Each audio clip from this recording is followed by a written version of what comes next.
Hai semua, hari ini saya akan ceritakan tentang apa itu darah tinggi.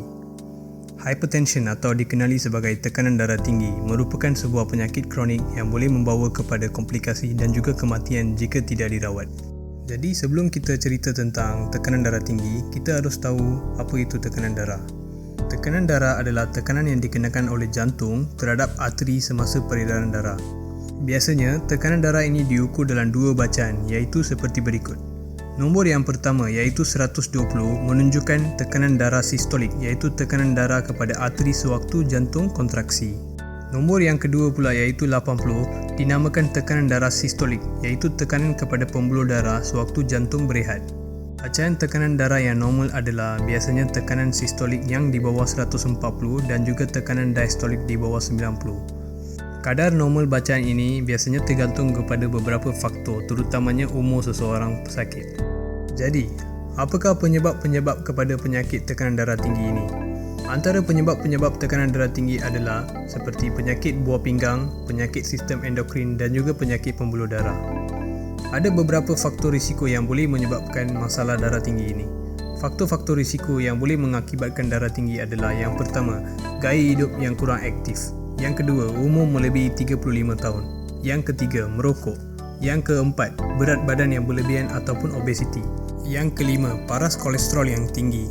Yang keenam, sejarah keluarga dengan tekanan darah tinggi. Yang ketujuh, pengambilan alkohol yang berlebihan. Dan yang ke-8, pengambilan garam yang tinggi. Bagaimana dengan tanda-tanda penyakit darah tinggi ini?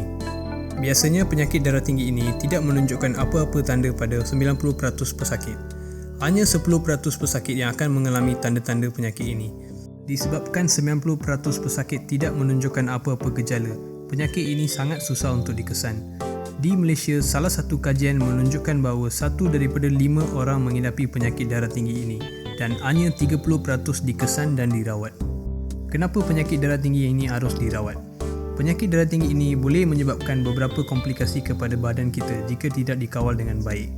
Antara komplikasi-komplikasi yang biasa disebabkan oleh darah tinggi adalah yang pertama, komplikasi kepada otak iaitu dari segi serangan strok ataupun dikenali sebagai angin amar. Yang kedua pula, penyakit jantung iaitu biasanya serangan jantung atau disebut sebagai coronary heart disease dan gagal jantung. Yang ketiga pula, komplikasi kepada mata iaitu pendarahan dan kerosakan pada retina iaitu salur darah dan saraf mata. Yang keempat, penyakit buah pinggang.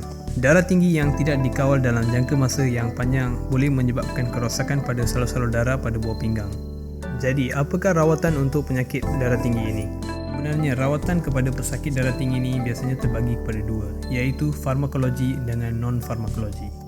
Rawatan non-farmakologi ataupun rawatan tanpa ubat-ubatan biasanya memainkan peranan yang penting dalam rawatan darah tinggi ini. Antara langkah-langkah non-farmakologi yang dapat diambil untuk merawat penyakit darah tinggi ini adalah seperti berikut. Yang pertama, mengamalkan gaya hidup yang sihat. Yang kedua, pemakanan yang sihat. Yang ketiga, mengamalkan pengambilan garam dan kolesterol yang rendah. Yang keempat, melakukan senaman berkala. Yang kelima, mengurangkan berat badan. Yang keenam, berhenti merokok dan kurangkan pengambilan alkohol. Rawatan farmakologi ataupun rawatan dengan ubat-ubatan pula diindikasi kepada pesakit yang tekanan darahnya tidak terkawal dengan rawatan non-farmakologi. Selain itu, ubat-ubatan juga akan diberi kepada pesakit yang tekanan darahnya terlalu tinggi untuk mengelakkan komplikasi-komplikasi darah tinggi yang akut seperti angin amar dan juga serangan jantung. Kesimpulannya untuk hari ini adalah yang pertama, penyakit darah tinggi ataupun hypertension merupakan sebuah penyakit yang tidak boleh sembuh. Yang kedua, penyakit ini haruslah dikawal dengan baik untuk mengelakkan komplikasi-komplikasi kepada organ lain. Yang ketiga, pengamalan gaya hidup yang sihat dan juga ubat-ubatan dapat membantu dalam mengawal penyakit darah tinggi ini.